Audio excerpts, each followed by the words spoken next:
Parfait. Je vais vous présenter Karine, mon amie Karine qui vient de l'Institut des neurosciences. Ah non, c'est pas par ici, c'est par là avec l'échange d'écran. Elle est juste là dans la fenêtre, juste à côté. Elle s'appelle Karine, elle vient du sud, elle vient de la région de Bordeaux, Pessac, et elle va se présenter pour vous raconter un peu pourquoi nos deux compétences de coach qui avons fait l'Institut des neurosciences, on va les mettre en commun pour vous apporter le meilleur pour que vous puissiez traverser toutes les tempêtes de vie plus sereinement, parce que les tempêtes de vie, elles sont là, elles sont difficiles, c'est difficile de les traverser. On se sent tout seul, on est démuni, on est sans rien, perdu. Et moi et Karine, on dirait plutôt Karine et moi, c'est plus français. Et, non, c'est pas de souci. Et Karine et moi, on va aborder ensemble juste après la question du couple, quand le couple est arrivé à son point de non-retour. Je te laisse te présenter, Karine. Ouais. Alors, comme tu l'as dit, toutes les deux, on vient de deux univers différents. Par contre, on s'est retrouvés, je dirais, sur vraiment la même vision et le même univers qui était accompagner l'humain. Et chacune dans nos domaines, en tout cas moi dans mon domaine qui était à l'origine purement le juridique, le notariat, j'accompagnais les gens et je faisais des actes authentiques.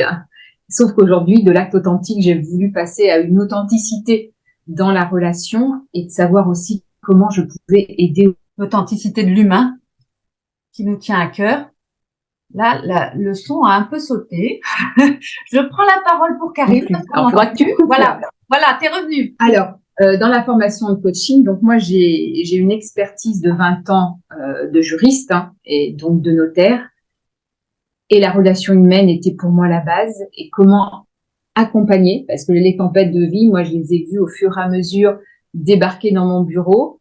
Moi-même, j'en ai vécu, mais les gens en difficulté ou en souffrance dans des périodes de deuil par effectivement la perte d'un être cher, par rapport au divorce, tout ce que ça pouvait générer, par rapport à la transmission. Alors, transmission quand on donne, alors ça va être les thématiques qu'on va aborder, mais quand on donne spontanément, ce qu'on appelle une donation, ou transmettre, malheureusement, la transmission, quelquefois, elle est subie par le biais de la succession. Donc, moi, en fait, mon but, c'est que, OK, j'avais des compétences métiers, j'avais de la technique, une écoute active, mais pour autant, je souhaitais, qu'est-ce qui fait qu'à un moment donné, on n'est pas en mesure ou on est en mesure de prendre une décision ou de comprendre. En fait, mon but aujourd'hui va être de déjargoniser un petit peu le vocabulaire, parce qu'on peut dire que c'est une jungle. Le monde juridique peut être une jungle. Oui, je peux l'affirmer. Et que le vocabulaire, il n'est pas forcément toujours accessible, même si on se met à la portée et que les professionnels que vous rencontrez se mettent à la portée. Pour autant, il y a le biais de la connaissance du cerveau. Aujourd'hui, en qualité de coach, on a appris par les neurosciences et aussi pour détricoter, dépeloter, défaire la pelote en fait de laine dans la spirale des émotions, dans le tourbillon des peurs, dans les sentiments d'insécurité qui peuvent nous envahir et à chaque période de ces caps de vie. En fait, voilà, moi, mon but aujourd'hui et le sens qui a toujours été le mien, a toujours été d'accompagner les gens dans toute cette dimension, parce qu'on ne peut pas être que juridique, on est avant tout des humains. Et effectivement, on est doté de mouvement, on est dans une société en perpétuel changement, changement de prisme, changement de la loi, ça effectivement, et changement aussi de code. Je pense, Sylvie, c'est là où on s'est rejoint. Donc voilà, un petit peu, moi, le but, en fait, ça va être de vous co-réguler dans vos états intérieurs pour permettre d'abord une compréhension et une connaissance du monde juridique et de toutes les étapes quand on est confronté à un divorce, quand on est confronté à une succession, quand on vit aussi l'entrepreneuriat. Voilà, donc c'est ça en fait je dirais mon vrai moteur. Et toi, si alors maintenant, tu avances avec ça. Tu es toujours animé avec ça. Moi, je me souviens sur les bancs de l'Institut où c'est vraiment toujours ce que tu as apporté, cette connaissance juridique avec les outils et une vraie femme. une vraie humain, qui est pas seulement un acte, ta douceur pour accompagner les personnes, pour qu'elles puissent avancer sereinement, sans être dans la panique, la peur, et sans être broyées par des incompréhensions aussi, mettre de la Euh, clarté. ouais, et j'irais aussi ce que je veux c'est qu'on peut, j'ai commis moi aussi des erreurs Mhm. et que ces erreurs, en fait, alors on entend beaucoup dans le développement personnel que ce sont des apprentissages, que ce sont effectivement, ils sont très apprenants, Mhm. euh, sans pouvoir, pour autant qu'on s'identifie à elles, Mhm. on fait avec, on avance et on grandit avec. Et c'est là aussi, c'est pour dire à chacun que c'est pas qu'on a le droit après relève de la justice, Oui. relève du monde juridique. En tout cas, on Sur peut nos parcours, s'autoriser, sur nos ouais, on peut parcours, il peut y s'autoriser à avoir arriver des exactement erreurs. avoir On commis peut des erreurs. vivre des erreurs, on peut faire des erreurs, bien sûr. Exactement. Et dans les prises de décision aussi. Et mieux on a une connaissance de soi, mieux on comprend les mécanismes qui derrière vont se jouer au niveau du cerveau, comme je l'ai dit, au niveau, comme Mhm. tu dis, sur les bandes LINA, au niveau de le parcours qu'on a fait de coaching Oui. et ma vision et la technicité du juridique, en fait, voilà. Donc, à toi, parce que c'est vrai que toi, c'était vraiment d'un autre registre, à ce que Oui, je me moi, je viens du monde de la santé. Moi, Ouais. c'est l'imagerie médicale, les radios, scanners, IRM. Et un jour, je connais mon histoire, hein, je comprenais plus les images qu'on voyait en scan IRM, qui sont très importantes pour diagnostiquer une pathologie, un problème, une maladie, hein, pathologie, maladie. Et à un moment, je vous rencontrais des gens vraiment à terre et il n'y avait pas de traduction. Le fait d'être KO, à terre, épuisé, il n'y avait pas de traduction sur l'image. Et c'est un neuroradiologue qui m'a brillamment dit, Sylvie, on va aller chercher au niveau des neurosciences. Et c'est comme ça que j'ai ouvert les portes de l'Institut et on a travaillé. Alors mon côté soignant, vraiment le côté aidant, le côté connaissance des pathologies pour pouvoir accompagner les personnes. Parfois, les personnes mettent tout sur le dos des émotions, donc elles ne se soignent plus. J'ai des petites anecdotes hein, que je partageais tout à l'heure. C'est j'ai mal aux dents, mal aux dents, mal d'amour. Donc c'est normal que j'ai mal aux dents. Mais à un moment, on va leur demander aux personnes qu'on accompagne, mais il faudra peut-être faire un diagnostic chez le dentiste parce qu'il y a un problème. Si vous avez mal aux dents, on va déjà vérifier que le corps fonctionne bien et qu'il n'y a pas une traduction ou un vrai problème. Et dans nos accompagnements, on doit veiller toujours à la sécurité, la santé de chaque personne qui parfois sont dans le déni de certaines problématiques. Ouais, dans le déni et en même temps, des fois, on a une rupture carrément avec le corps. Mmh. C'est-à-dire que, et en fait, toutes les deux, Sylvie, enfin, tu me dis, Sylvie, mais en fait, je crois que ce qu'on a envie de refléter et on a envie d'exprimer, c'est qu'on forme un tout. C'est-à-dire qu'aujourd'hui, il n'y a pas deux polarités. Hein, on n'a pas d'un côté le monde juridique ou d'un côté le monde de la santé. On est d'abord les humains et que le corps traduit des choses, le corps ressent, Mmh. le cerveau perçoit, enfin le cerveau, la conscience perçoit, et on a aussi l'inconscient qui va jouer un rôle, et que tous ces mécanismes, en fait, ont une hiérarchie ou même prennent un ordre ou sont liés. Il y a forcément une connexion entre tout. Mais notre société a fait un monde d'égo-centré, donc centré à côté de soi, mais pas forcément avec soi. Quand c'est avec soi, c'est exclusion des autres. Et c'est vrai que notre société a eu tendance, enfin pour ma part, à vouloir détacher et faire que en fait, de la fracture. Mmh. Alors que nous, le but est faire du lien.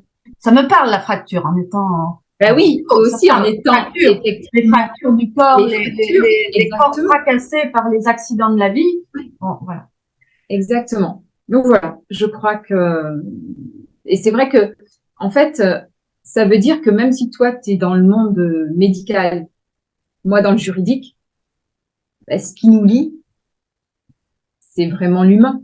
Voilà. Et La alors, volonté on entend de faire avancer, que les personnes que nous accompagnons exactement. toutes les deux puissent avancer dans leur chemin de vie et atteindre leur pleine, on dit souvent la pleine puissance, mais leur force pour pouvoir être vraiment elles-mêmes, prendre des décisions, prendre leur pleine responsabilité et ne Ah oui, pas subir leur vie, mais ne pas toujours être victime. Et je parle souvent de victimologie ou de ouais, victimite. Être dans la oui, victimite, on peut pas rester dans la victimite parce que on non, n'avance pas. On se non, broie, on se vide ouais, et on vide les autres aussi parce que les personnes dans la victime, oui, on va oui, vider. je pense en fait, c'est vraiment alors je vais peut-être dire une volonté collective comme tu dis, il y a des gens qui subissent des préjudices, qui subissent des dommages. On peut les appeler des victimes, c'est un terme, mais la victimisation ou la victimite, effectivement, aujourd'hui, euh, trop, trop de gens peut-être se cachent derrière et on peut effectivement être victime ou être coupable, mais avoir notre notre part de responsabilité dans les événements. Et c'est ça, en fait, c'est comment on met en place notre responsabilité, qui ne veut pas dire pour autant que on dit que c'est la faute que de l'un ou que de l'autre. Et, euh, et c'est pour ça que Dans le on va couple, le voir, hein, en fait, dans le dans le couple, couple, exactement, dans un duo qui a été, qui se exactement, sépare, comment ne pas jouer la victime, seulement jouer la victime, prendre sa c'est part de ça, responsabilité et surtout avancer parce que même si ce couple se désolidarise, hein, ça m'a montré, hop, il se désolidarise, il va avancer chacun, alors là, hop, on voit, hop, hop, chacun va remonter la pente et continuer son chemin de vie ouais, comme il l'entend. ouais, Certes, c'est comme les branches des arbres. L'arbre, au départ, il y a le gros tronc, mais après, il va se séparer c'est ça. et il va continuer son chemin. Oui, Et, alors ça ne veut pas dire qu'on n'a pas le droit de ressentir de la peine. Ça ne veut Mhm. pas le droit qu'on n'a pas le droit d'être triste. Hein. Attention, voilà, là c'est pas le cœur de notre discours. On passe par des émotions. Le but n'est pas presque, en fait, le but est pas de dire qu'on n'a pas le droit de ressentir quoi que ce soit. On a des émotions. Oui. Ça, effectivement, et les émotions sont des messagers. Voilà, ou du moins le message effectivement, c'est le messager qu'il faut laisser entrer et qu'il faut laisser aussi partir.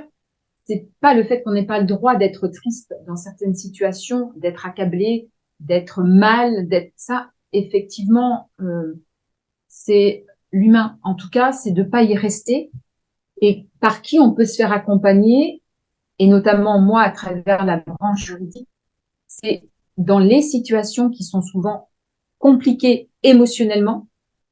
Qu'est-ce que je suis en capacité d'entendre et de comprendre de ce que le professionnel va me dire? Parce que c'est ça aussi. C'est, bah, dans ce qu'il me dit, je suis complètement perdue ou je suis à un stade de ma vie où c'est vraiment trop compliqué. Mhm. Et c'est pas une faute contre les professionnels. Attention, je rejette pas et je dénigre rien. La seule chose, c'est qu'effectivement, les gens dans une situation, soit de stress, soit de peur, soit d'insécurité, soit de violence, soit de deuil. Alors là, on voit le côté, oui, un peu triste de la vie, hein, Mhm. si je puis dire, mais c'est pas que ça. Ça fait partie de la vie. Mhm. Eh bien, on peut l'accepter, on peut rebondir, on peut tomber, se relever pour pouvoir après effectivement repartir. C'est un sujet Et que je connais bien. Tu voilà, vais se relever.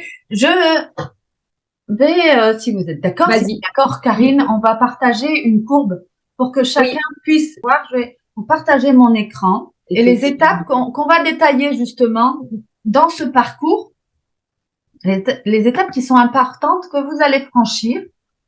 Alors, elle est là. On va essayer de le mettre en très grand. Voilà, voilà.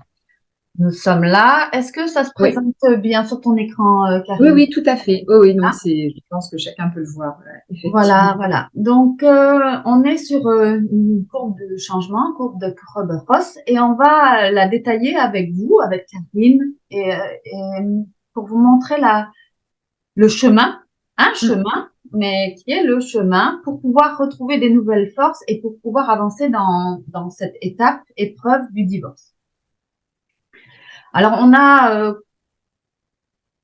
choisi, Karine et moi, d'aborder la première étape de ces capsules par ce chemin-là pour qu'on puisse poser les jalons de chaque chose que l'on va voir tout au long de ces capsules et tout au long des apports qu'on a à cœur de vous partager. Alors, vous allez dire, oh là là, une courbe, on dirait une sinusoïde du cours de maths. Oh, au secours! Ne vous inquiétez pas, c'est pas la sinusoïde du cours de maths, même si ça y ressemble. On va pas faire des mathématiques, on va surtout parler du choc ou du trauma quand on apprend que le conjoint veut divorcer ou quand on se rend compte aussi que le couple ne fonctionne plus du tout et qu'on essaye de fermer les yeux là-dessus pour essayer de se dire non, non, je vais faire comme si tout allait bien.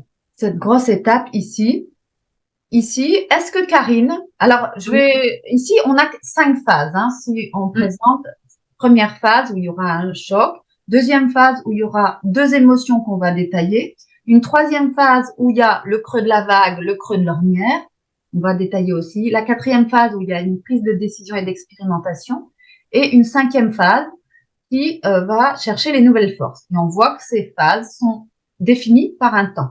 On ne connaît pas exactement la durée de chacune de ces phases. Chacune de ces phases ont des durées personnelles pour chaque personne. C'est ça. Et on connaît tous des personnes, ou moi, qui sont restées presque une vie entière dans la colère. Tout le temps dans la colère. On a des personnes qui sont restées très longtemps dans le déni ou dans la tristesse, la dépression, très très longtemps.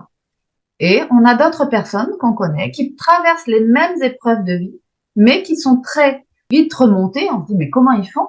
Des résilients, ça s'appelle la résilience, hein, le chemin de résilience, et qui avancent très vite. L'événement est le même. Oui. Il est le même pour chaque individu. Voilà. C'est juste la réaction. Mm-hmm. La réaction à l'événement qui est propre à chacun. Voilà. Parce qu'elle va dépendre effectivement de nos représentations, c'est-à-dire et de notre éducation, de notre environnement, de nos croyances. Et en fait, quand tu dis que c'est une courbe, il faut savoir que quels que soient les domaines de vie, il y a toujours de la courbe. Tant qu'il y a de la courbe, il y a de la vie. Et oui, il y en a un de nos si on peut le citer, en fait, effectivement, François Lemay qui disait que quand c'est l'électro et toi tu es bien placé, l'électro, c'est pas le gramme plat, s'il n'y a pas de courbe, eh bien, on sait ce que ça veut dire. Donc c'est normal, la vie est un cycle et il faut pas se borner à dire non, non, je veux toujours être en apothéose, je veux toujours être bien, ça, effectivement. À l'intérieur des blocs opératoires, on vérifie toujours les constantes et surtout que les électrocardiogramme, les électros, tous les indicateurs ne sont pas plats. Il faut que ça... Non, chacun. Et en fait, nous, les coachs, nous, ce que l'on fait avec Sylvie, c'est qu'effectivement, c'est que vous preniez une conscience d'eux. Parce que dès lors qu'on a conscience, on peut agir dessus ou on peut passer à l'action sur quelque chose. Et c'est justement de vous accompagner pour vous permettre de sortir. Alors, ça ne veut pas dire de ne jamais y revenir. Si vous y revenez, c'est connu et vous pouvez en ressortir beaucoup plus facilement. En fait, c'est ça. C'est par ces ressentis, ces sensations, ces outils que vous allez passer par différents stades. L'objectif pour vous, pour nous, c'est d'être là en assistance, de toujours être effectivement, alors pas une béquille, hein, parce que vous devez être, la personne doit être autonome. Le but est qu'elle soit complètement autonome dans ses décisions. Mais en tout cas, cette courbe, elle fait partie de la vie. Et c'est ça, en fait, j'ai pas envie que les gens se jugent en disant c'est bien, c'est mal, non, il n'y a pas de bien ou de mal. Ça fait partie. Le but est effectivement de passer le mieux possible et de rebondir. Alors, moi, juste une petite anecdote, quand on me disait, quand j'ai connu, parce que c'est pas un trauma de ce genre-là, c'est un autre trauma. Et on me disait toujours, mais tu vas rebondir, tu vas rebondir. Mais je dis, mais bon sang, je me suis transformée en kangourou, bien sûr, parce que je fais constamment des sauts afin de rebondir. Alors, ouais, non, le rebond. Rebondir, moi, je l'aborde beaucoup avec les personnes que j'accompagne, hein, les personnes que j'accompagne, parce que, mais souvent, l'image que j'utilise beaucoup d'images dans mes accompagnements, ça parle beaucoup, c'est est-ce que vous voulez être une balle de tennis ou une balle de pétanque? Une boule de pétanque. Parce que la boule de pétanque, elle tombe, elle finit tout droit ici, là, pouf, et elle repart pas. La balle de tennis, elle touche le sol, tac, et elle repart. Et elle remonte, et il y a encore une autre trajectoire, et le jeu de la vie se joue tout qu'on le fait. C'est ça, exactement. Sinon, ça s'arrête et ça s'arrête. Voilà. On a des personnes que l'on accompagne ou qu'on a rencontrées qui restent ici dans cette tristesse et qui font pas le V, un V de victoire pour avancer, mais qui font un L et la dépression, la longue dépression, etc. sont des phases où on reste très longtemps. On peut rester dans cette phase 1 an, 2 ans, 3 ans, 4 ans, 5 ans, 10 ans. Ce qui est difficile pour les personnes qui y restent, parce qu'elles comprennent pas et elles essayent de remonter, mais elles n'y arrivent pas. Et ce qui est difficile aussi, c'est que plus le temps passe, plus il y a une baisse d'énergie, plus il y a une lassitude et il y a une complète perte d'envie et perte d'espoir. Et aussi pour les enfants, les petits-enfants, etc., qui ont connu leurs proches qui restent en bas, en fait. Alors, tu rencontres souvent, Karine, toi qui es dans ton corps de métier, tu rencontres souvent, Karine, des personnes qui viennent juste d'apprendre que leur conjoint leur a dit je vais divorcer, je veux divorcer.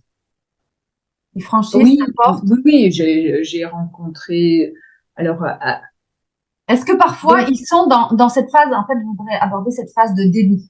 Comment ça se traduit quand moi, si tu veux, je les ai sûrement à une période un petit peu après la phase de déni, parce que dans la mesure où il y a le franchissement d'une porte auprès d'un professionnel du droit, ou alors ou dans un cadre de coaching, hein, c'est-à-dire qu'ils veulent se faire, c'est qu'à partir de là, pour moi, il n'y a plus de déni. C'est-à-dire que s'il dit j'espère qu'il va revenir, ben non, c'est que la personne est déjà partie. Si on pense qu'elle peut revenir, c'est qu'elle est quand même déjà partie.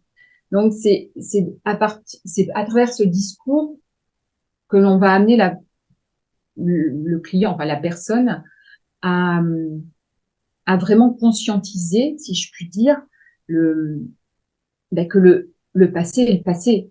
Donc moi, je suis pas avec eux dans la phase de déni. Alors il y a du déni sur le fait que à refaire l'histoire et comment ça se fait et pourquoi et ou alors de pas vouloir de toujours accabler l'autre. On n'est pas encore dans la phase de colère, mais c'est pas le déni. Si moi je les vois, c'est qu'ils sont après ce déni. Moi, j'ai rencontré des personnes qui étaient quand même encore dans le déni de ce qui se passe, en pensant que leur conjoint est parti, mais pour eux, ils font tout comme si il allait rentrer le soir, le lendemain, etc. Et vivent encore, hein, parce que ça n'a pas changé, vivent encore dans ce déni. Et ils reçoivent au fur et à mesure leur courrier administratif et ils restent dans le déni. Pour eux, c'est comme si c'était irréel, comme si c'était un peu un cauchemar, mais que ça n'avait pas ça va pas de vraie vérité dans le présent. Ça n'existe pas. Oui. Alors, oui, effectivement, ils sont, on peut appeler ça, enfin, effectivement, une forme de déni parce que, comme tu le dis si bien, ils nourrissent un espoir. Mais l'espoir, c'est quoi? C'est même pas une potentialité. L'espoir, c'est plutôt une illusion qu'on se met en carotte, alors que, et là où c'est important, alors quand celui qui prend la décision de quitter, c'est d'envoyer les bons signaux, c'est-à-dire de ne pas maintenir l'autre dans une croyance qu'il peut croire, espérer, alors croire, oui, qu'il peut espérer le retour. Quels seraient les bons signaux, selon toi, quels seraient les signaux efficaces, les bons signaux pour avoir une bonne communication, pour donner au conjoint le signal que stop, on se sépare? Les signaux, alors à un moment donné, on va peut-être parler aussi un peu, pas crûment, mais dans un couple, on est censé avoir des relations. Oui. les relations intimes. Oui.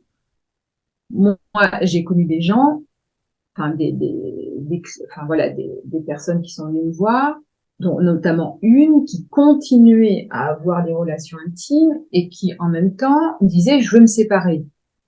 Ce n'est pas, enfin, à un moment donné, ce sont, voilà, quand je parle de signaux, d'abord, ça veut pas dire qu'on doit être froid, attention, hein, Oui. enfin, quand je dis froid, c'est-à-dire, on va Dans pas jeter l'indifférence. des assiettes à la figure, hein, c'est pas Voilà, ça. voilà. Mais c'est à un moment donné, dans sa propre responsabilité, parce que c'est ça, ça nous appartient quand on prend la décision d'amener l'autre par effectivement lui indiquer que, comme tu dis très bien, l'arbre, hein, avec différentes Oui. branches, que les chemins peuvent prendre des voies, mais quand je dis différentes, c'est vraiment sur des chemins, parce qu'après tout, on peut très bien vivre, ça dépend de chacun, hein, le couple peut très bien aussi s'harmoniser en vivant chacun une forme de vie parallèle et se retrouver ponctuellement. Or là, on est vraiment dans le fait qu'on ne veut plus absolument vivre et on veut se détacher de ce lien, je vais dire juridique et en même temps émotionnel, de l'amour, parce que en français on utilise amour, mais il y a qu'un mot pour dire j'aime, alors qu'on peut aimer de différentes manières. Donc ces signaux-là, ça va être aussi de passer par un langage, je dirais, simple, non agressif. Alors on parle de beaucoup voilà, de la non, enfin, de la, Communication non violente, tu veux voilà, dire? la communication non violente, mais effectivement, alors l'autre n'est pas obligé, enfin, il peut très bien mal le prendre. Oui, exactement. Celui qui prend la décision, c'est de S'il n'y a rester plus de dans sa relation intime, je ouais. reprends les signaux, hein, il y a plus de imaginons, il n'y a plus de relation intime. La personne est passée par un langage simple, non agressif. Voilà, je souhaite que notre relation se termine. Et dans ma tête, Oui, et c'est puis parce qu'il terminé, j'aimerais cheminer. y a plus de partage. Enfin, à un moment donné, on est, alors, Quand l'autre personne n'avance pas et elle est encore dans le déni, qu'est-ce que je peux donner comme signaux supplémentaires? bah, après, il faut prendre, je vais dire, ça va être de passer le cap différent. Ça va être de prononcer le mot divorce ou séparation, parce que, effectivement, il y a des mots qui correspondent à une situation.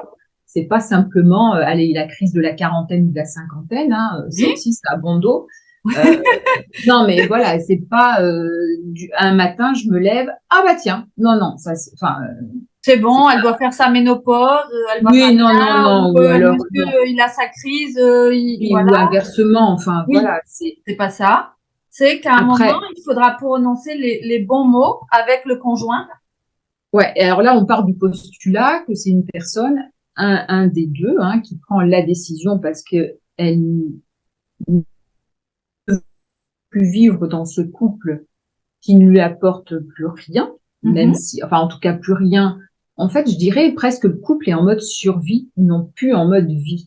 Voilà, parce que je vais pas, si on prend des générations pas si loin que ça, les gens restaient côte à côte. Oui, Hein, ils étaient en mode survie parce que alors avec des belles excuses, hein, à cause des enfants, pas parce que oui, d'accord, on peut tout y mettre. Ça ne veut pas dire qu'il faut se séparer. J'ai pas dit que le mot divorce ou la séparation, c'est la première. Si on vient à s'engueuler une fois, c'est pas ça. C'est à un moment donné de ma vie, je n'ai plus ni d'intimité, ni de joie, ni d'envie, ni de possibilité de grandir, de construire d'échange, ensemble. de possibilité d'avancer et de grandir. Voilà. Donc pour moi, c'est ça. Alors, c'est peut-être des signaux basiques, mais déjà les signaux, ils sont là. Et c'est pas renvoyer. Enfin, je veux dire, faut pas enfin, c'est soit dans la relation, c'est-à-dire que je vais pas dire à l'autre à cause de toi. Non, enfin, ça fonctionne pas. C'est moi aujourd'hui dans la relation que l'on vit, dans le couple que l'on est. Effectivement, nous sommes parfaitement imparfaits, hein, chacun. Donc, à partir de là, euh, c'est l'autre a sûrement des défauts, j'ai aussi des défauts. On passe à un langage non agressif et ensuite on prononce les bons mots. Enfin, les mots qui vont Amorcer. refléter Oui. la situation telle que la personne est en train de la vivre. C'est-à-dire que je vais pas parler à la place de l'autre, je vais dire moi. Alors après, ça dépend aussi comment dire, les croyances de chacun. J'en connais aussi où le couple ne fonctionne pas, mais qui pour autant se sont mis en défi. Alors, je vais appeler ça un défi, non pas un déni, mais se sont mis en défi où, comme eux ont mal vécu le divorce de leurs propres parents, veulent impérativement réussir le couple. Donc, ils vont être côte à côte, ils vont rien vivre ensemble, mais ils vont rester dans une structure maritale avec un lien juridique. Après, si ça, c'est le choix, il appartient à chacun.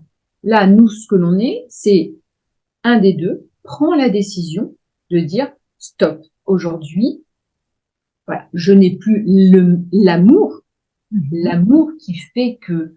Alors, des spécialistes parleraient bien sûr que les premières années, les étincelles, après, ça se nourrit, ça se construit, ça s'entretient. Effectivement, ça fait des courbes aussi, hein, la vie de couple. Il n'y a pas forcément, on lâche pas et on n'abandonne pas dès la première engueulade ou si à un moment on est moins bien parce que la vie pro, faut dire que le couple, c'est une sphère de notre vie, mais il y a d'autres sphères et si les autres sphères ne vont pas bien, forcément, elles vont avoir un impact sur notre sphère privée, personnelle. Donc, moi, le déni, voilà, effectivement, il y a des gens. Alors, je vais dire, c'est celui à qui on va annoncer la décision qui va être dans le déni. Vu que moi, je parlais de la personne qui prend la décision. L'autre, effectivement, peut ne pas être en capacité d'entendre. Parce que c'est d'une telle violence pour lui. Et en fait, son univers, son monde va tellement pour lui tout de suite, c'est une sensation d'écroulement total, d'explosion. Et face effectivement à un acte pour lui si violent, l'état un peu de figement ou l'état un petit peu et ça va être rejeté. Là, ici, on entend que tu nous apportes sur un plateau le sujet des neurosciences qu'on adore, c'est de parler de notre cervelet, notre cerveau reptilien, qui est, quand il a une annonce ou quand il est face à un gros choc, va avoir trois solutions. Alors, comme le petit lapin dans les routes de campagne, quand il est face à votre voiture en plein phare, il va se retrouver soit, vous savez, il s'arrête et le petit lapin vous regarde et il reste figé. Notre cerveau humain fait ça aussi, il est figé. La deuxième chose, c'est que notre cerveau humain, le petit lapin, il peut foncer sur votre voiture et vous dites, mais pourquoi il fait ça? Et en fait, il rentre en combat, c'est le combat. Et le troisième solution que le cerveau a, notre cerveau reptilien, pareil que les petits lapins, pareil que le lion, pareil que la gazelle, ça va être la fuite. Il va se carapater n'importe où, dans l'autre sens, mais il va fuir. Et parfois, ce qui se passe, c'est quand un conjoint annonce qu'il veut divorcer, la personne va fuir dans d'autres activités, mais va pas écouter le besoin de mettre en place les actions pour pouvoir aller au divorce. Et elle va se mettre dans une autre sphère de vie, comme tu l'as dit, hein, nos 5 domaines de vie, c'est soit le couple, les enfants, le travail ou la dimension sociale, amicale et les associations, etc., l'investissement personnel dans avec d'autres acteurs ou la famille, les parents. Et tout d'un coup, on va avoir, quand il y a une annonce de divorce, la personne qui va se mettre à travailler tout le temps. Et elle va surinvestir la zone travail pour surtout ne pas entendre et ne pas avoir d'espace-temps pour pouvoir mettre des discussions avec le conjoint ou avancer sur le chemin. On le voit très souvent. Ça, je le vois souvent aussi. Et, alors, c'est pour ça que alors peut-être que je parlais pas de déni, mais c'est le fait que la personne qui va, entre guillemets, subir, hein, c'est-à-dire qui reçoit l'information telle que cette personne se la représente et se l'approprie, en fait, elle va vouloir, sa croyance va être que dans quelque temps, l'autre va revenir. Ça va aller mieux. Ça va aller mieux. C'est un mauvais passage. Donc, comment faire un mauvais passage? On met le couvercle là-dessus. C'est ça. Ça brûle, mais on met le couvercle. Donc, c'est pour ça que la personne qui va prendre la décision, faut aussi presque, dans sa responsabilité, qu'elle soit vigilante à ce que l'autre ne s'évapore pas ou ne s'évade pas. Après, il a le droit, mais en tout cas, de pas le laisser croire ou s'installer dans cette posture, dans cette situation, comme tu dis, de fuite, Oui. parce que c'est une forme de fuite. Hein. Dans la fuite, on a aussi les formes d'addiction. Oui. On a aussi les formes de fuite en avant avec les addictions au jeu de hasard, En par fait, la exemple. personne va trouver une stratégie pour avoir une potentialité de satisfaction. C'est-à-dire qu'effectivement, elle va mettre en place des choses pour soit faire de l'évitement, mais pour que elle ait suffisamment, alors si on va sur les neurotransmetteurs, de dopamine, de sérotonine, d'endorphine ou d'ocytocine. Voilà. Donc, c'est suffisamment être comblé à ce moment-là. Et effectivement, dans ce déni-là, toutes ces stratégies d'évitement ou de mettre en place des choses qui vont se sentir, alors je vais pas dire mieux ou moins mal, mais de maintenir quelque chose d'apparent. Alors peut-être qu'il pour lui a vraiment une concrétude, hein, c'est Oui, vraiment oui. pour lui le couple va pas se défaire. Mhm. Et voilà, c'est la personne qui prend la décision. Alors c'est pas à elle de tout porter, mais en tout cas c'est à elle d'être vigilante et de venir sur le sujet posément. Alors après on peut me dire oui, mais si l'autre veut pas entendre, ah ben après il faut passer à la phase suivante. Tu conseillerais, toi, les couples qui réussissent, parce que notre but, c'est que les couples puissent Ouais. divorcer tout en étant sereins et que ça se passe bien pour leurs enfants, etc., qu'il n'y ait pas la guerre ouverte. Alors Parce que, si voilà. moi si j'en parle facilement parce que c'est mon cas, je l'ai vécu et c'est vrai qu'on était deux dans cette relation-là. Euh, alors pas qui prend la décision, hein, peu importe. Je dirais que on était deux à se dire, ok, bon, il y a eu une petite phase difficile hein, pour l'un de nous. Il y a eu Je vais une phase revenir pour que difficile. les personnes puissent comprendre. Toi, tu as divorcé il y a combien de temps, Karine? Si c'est C'est pas... en 2020, on s'est séparés en 2019. On s'est séparés en 2019, mais enfin voilà 2019, peu importe. Effectivement, les choses ont été amenées alors doucement. Tu es l'image de la réussite du divorce. Oui, oui, oui, Tu je as peux une dire très bonne ça. entente pour vos enfants. Vous vous Oui, entendez extrêmement bien tous les deux. Vous deux, en tout vous cas, échangez régulièrement comme presque les bons amis maintenant qui ont fait un parcours ensemble, une partie de chemin ensemble et qui ont eu des enfants ensemble. Et vous continuez à faire vos chemins de vie, maintenant séparés, bien sûr, chacun vos chemins de vie. Et vous avez réussi à ne pas détruire tout ce qu'il y avait de beau et de fait pour vos enfants.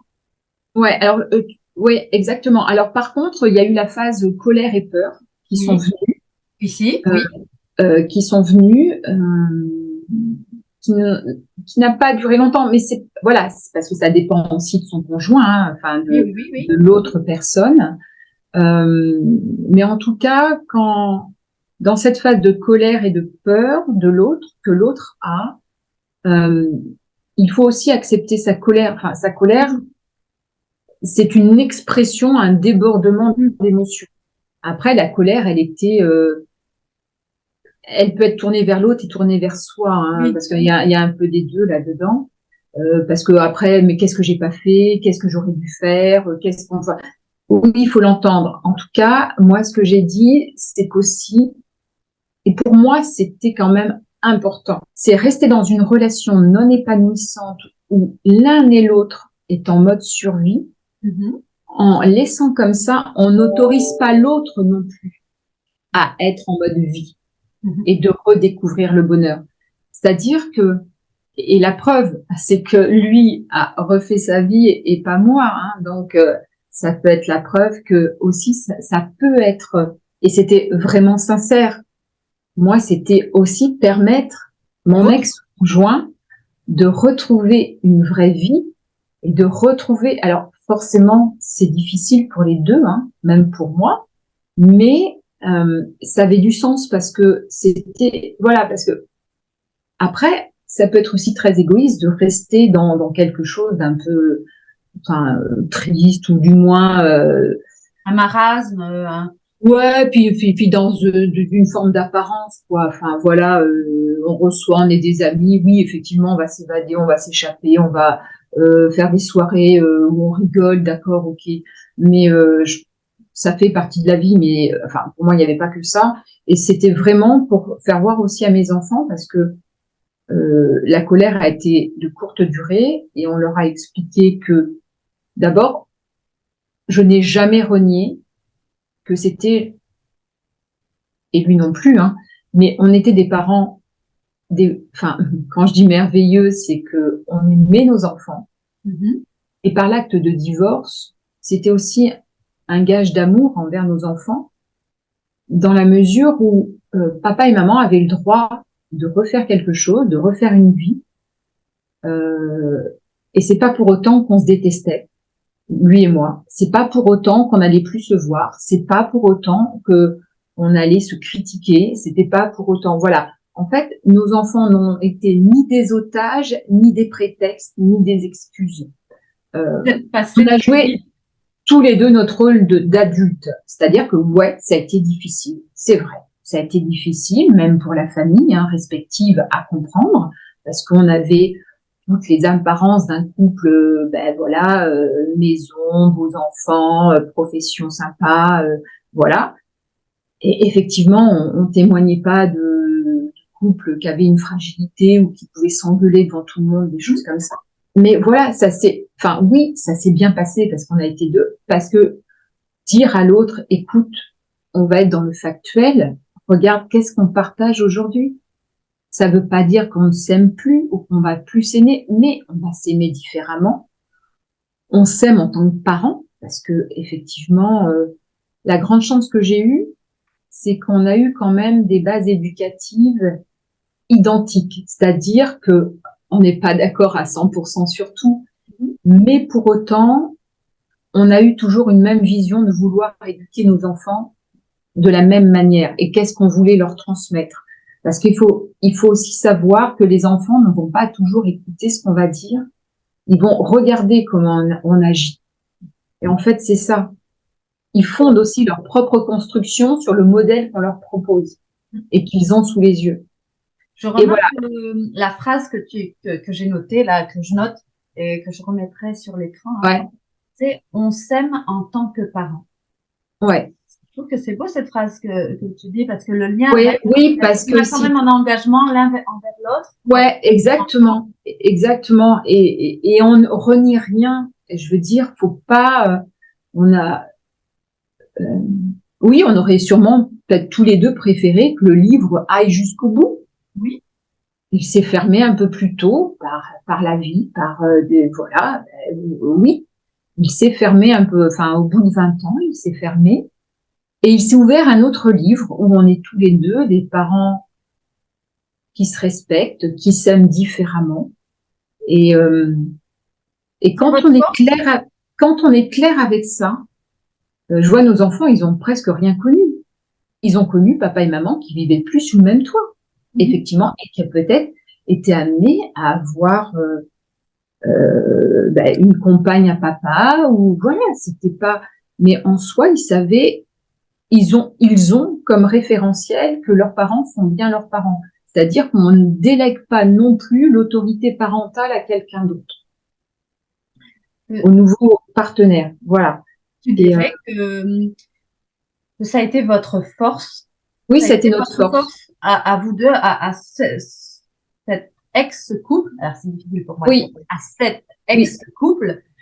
Ça a été votre force de savoir que vous vouliez garder votre position oui, de parents, d'adultes, et de mener deux belles vies ou de construire deux vies, mais qui continuent pour montrer l'exemple aux enfants que on continue la vie et on reste vos parents, vous aiment et on change. ouais. Sachant qu'on est passé par lui, enfin voilà, par du déni à la rigueur, par colère, la peur, parce que aussi on Comment peut ça se prendre une décision. traduisait la colère? Comment se traduisait la colère pour toi, par exemple?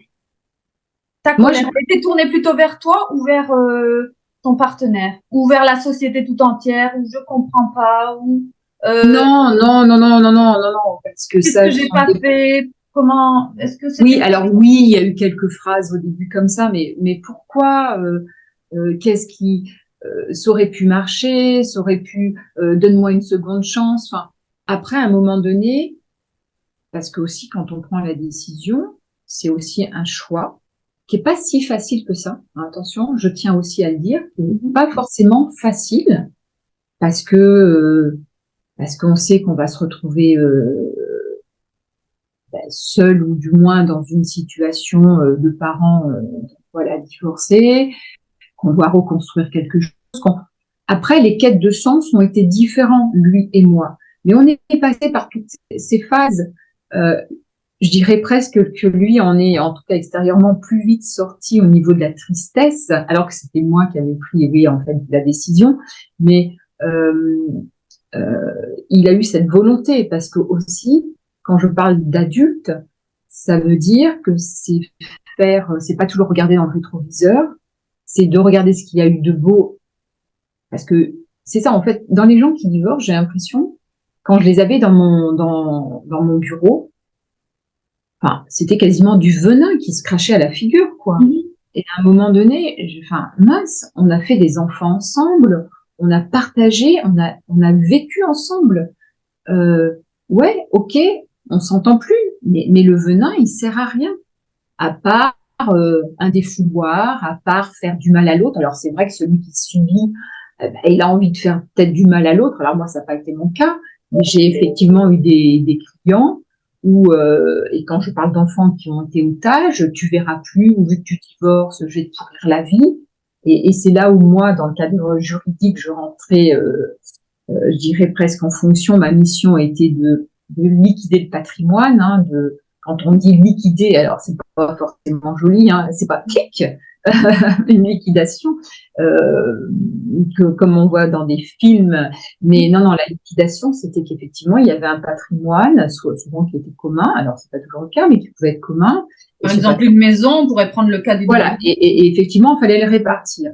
Et donc, souvent, la colère, elle se joue, elle prend ces objets en otage. Ça va être le patrimoine, ça va être les finances, ça va être la profession, ça va. Puis on part dans des extrêmes. Enfin, moi, j'ai des anecdotes où il y en a où des couples. Non mais je pense. Enfin voilà, j'ai. Tu peux nous partager une petite anecdote sans donner de nom ou de. Non, mais ça va être par exemple.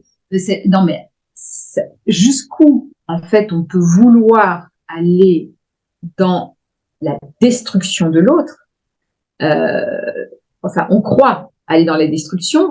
Moi, ça a été, par exemple, t'as pris les bancs de la salle à manger, moi, je vais garder les chaises. Ou t'as pris la table, moi, je vais garder les CD de Johnny Hallyday, tu me les ramènes tout de suite. Même ça, je disais que un jour, j'ai eu un couple, alors c'était dans mes premiers divorces, ça a été les pinces de la voiture pour recharger la batterie d'une voiture. Alors, il faut garder son calme quand on est professionnel, mais je me suis dit, alors là, effectivement, ça va être un petit peu compliqué quand même, hein, de leur dire que des pinces pour recharger une batterie, c'est pas forcément dans l'objet de, voilà. Mais tout, la personne en colère va le matérialiser à travers, voilà, plein de petites choses, enfin, tout ce qui va pouvoir prendre. Ce qui est matériel, tu sais, le bonheur de l'autre, quand quelqu'un décide de divorcer, de se séparer, et il continue à être heureux. L'autre, parfois, veut-il lui voler son bonheur dans sa colère? Bien sûr. Ouais. Oui. Ah oui, ça, oui, pour moi, c'est une certitude. C'est une certitude à travers, enfin, je l'ai entendu. Enfin, t'as choisi de divorcer, tu vas le payer. Tu seras plus jamais heureux. Et là, par exemple. Je vais t'empêcher, et j'ai eu le cas, je vais t'empêcher d'être heureuse ou d'être heureux. Oui, j'ai eu le cas. Sauf que la personne, elle n'a pas compris que toute l'énergie qu'elle perd à pourrir la vie de l'autre, elle se la pourrit elle-même, la vie. Et elle peut rien recommencer et elle peut pas reconstruire.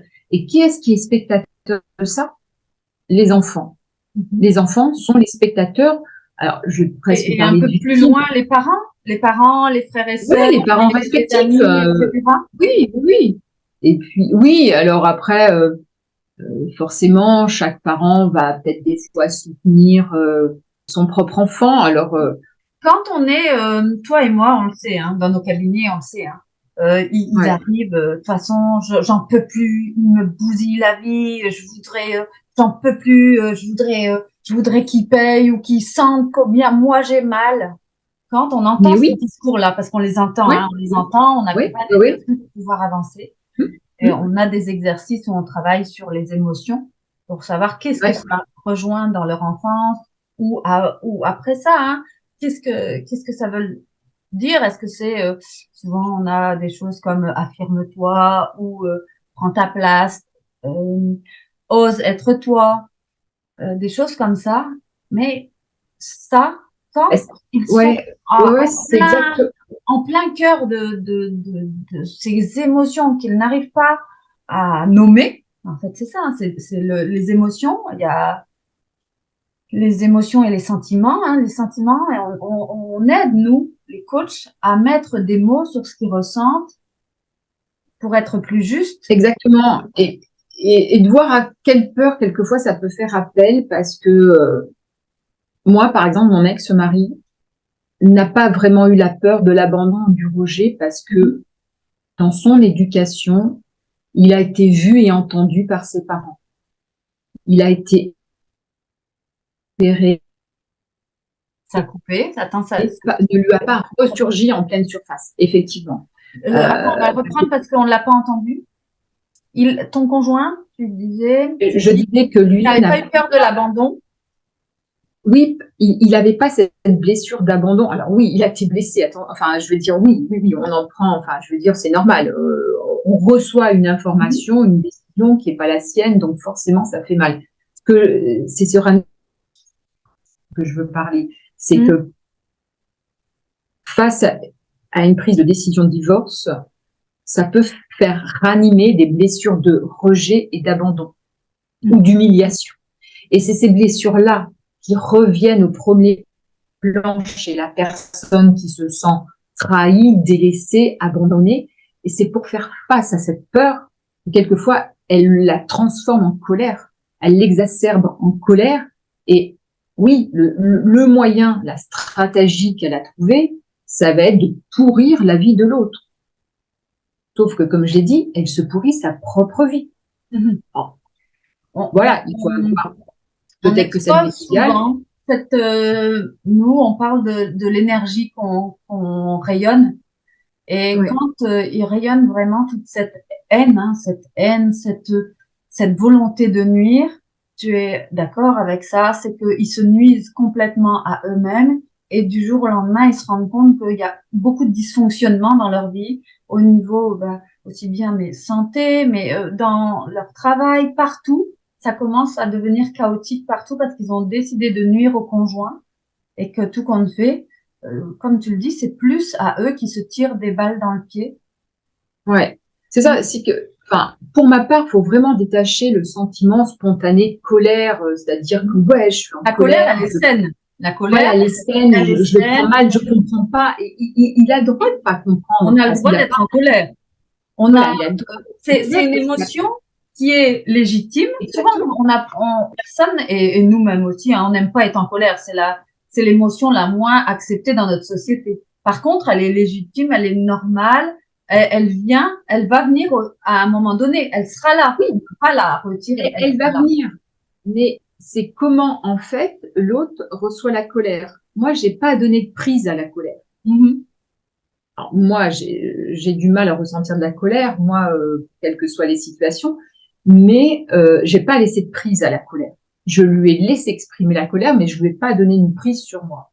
Mhm. Ce qui fait que elle est passée, elle est Mhm. passée.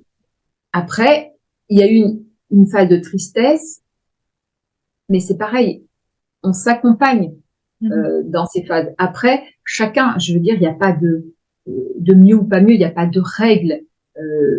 Est-ce qu'il faut complètement tourner la page? Mais après, quand j'ai tourné la page, ne plus du tout se voir, mais il faut quand même bien savoir qu'on a des enfants. Et je tiens à le dire, les enfants nous observent, ils nous regardent et ils voient comment on réagit. Enfin, là aussi, j'ai tendance à beaucoup insister là-dessus, mais parce que je l'ai vécu, je l'ai eu comme des clients qui venaient où le gamin, il se le remettait sur un parking. Parce que son week-end commençait à aller à 19h le vendredi soir, il se retrouvait sur un parking à 18h50, comme si on échangeait un vulgaire paquet, quoi.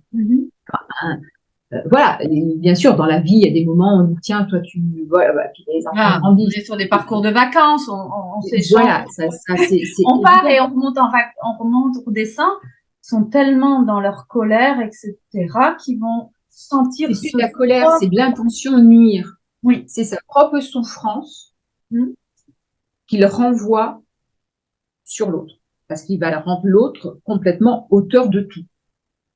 Et lui se dit, effectivement, et là, on tombe dans la victimisation, qui va pas lui permettre d'avancer. Les personnes qu'on trouve, nous, en pleine victimisation, victimites, qui jouent vraiment les victimes. J'ai un exemple. Moi, j'ai une anecdote. C'est un monsieur qui vient me voir et sa femme a décidé de divorcer. Donc, elle est partie. Il a un appartement. Oui. Ah bah, de toute façon, après, les objets matériels vont forcément cristalliser le contentieux. Quand les gens veulent aller au contentieux, quand le couple veut aller au contentieux, parce que alors pour se faire encadrer et se faire accompagner, il y a des professionnels du droit. En fait, souvent je dis aux gens, mais qu'est-ce qui vous maintient dans pourquoi vous tenez, c'est quoi l'intention de rester dans cette relation? Est-ce que vous êtes toujours amoureux? Ça, ils savent même pas. Et en fait, c'est cette forme de coquille qu'ils maintiennent